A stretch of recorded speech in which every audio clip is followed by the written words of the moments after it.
آپ کا اسلام آباد میں رحمت للعالمین اتھارٹی کے زیر اہتمام اسلام اور اقلیتیں کے موضوع پر ایک اہم سیمینار منعقد ہوا، جس میں مختلف مذاہب کے نمائندوں، وفاقی وزراء اور ماہرین نے معاشرتی ہم آہنگی اور مذہبی آزادی کے فروغ پر زور دیا۔ اسلام آباد سے سندر ستی کی رپورٹ۔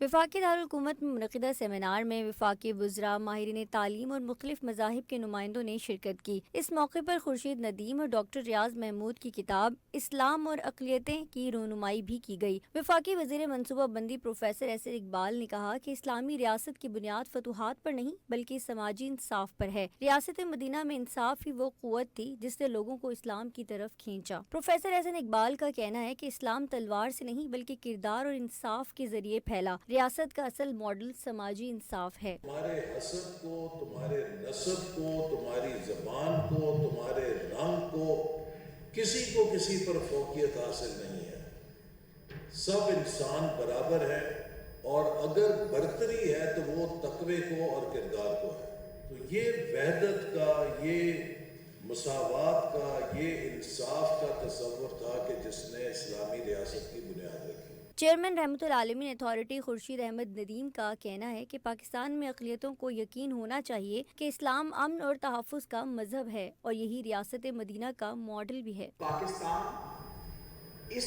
عالمگیر تبدیلی کا ایک جزو ہوتے ہوئے ایک مسلم نیشن اسٹیٹ کے طور پر وجود میں آیا، جس نے اپنے کانسٹیٹیوشن میں مقاصد شریعت کو شامل کرتے ہوئے بتایا کہ اس خطے میں رہنے والا ہر آدمی جس رنگ اور نسل سے تعلق رکھتا ہے، جس مذہب سے تعلق رکھتا ہے، اس کے بنیادی حقوق پوری طرح سے محفوظ ہیں، اور اس کی جان اور مال اسی طرح سے قیمتی ہے جس طرح کسی اور شہری کی جان اور مال قیمتی۔ وزیر مملکت برائے تعلیم وجیہہ قمر اور دیگر مقررین کا کہنا ہے کہ تعلیم ہی معاشرتی انصاف اور مساوات کو فروغ دیتی ہے۔ خواتین اور اقلیتوں کا کردار تسلیم کرنا وقت کی اہم ضرورت ہے۔ کیمرہ مین ارشد ستی کے ہمراہ سندر ستی، سچ نیوز اسلام آباد۔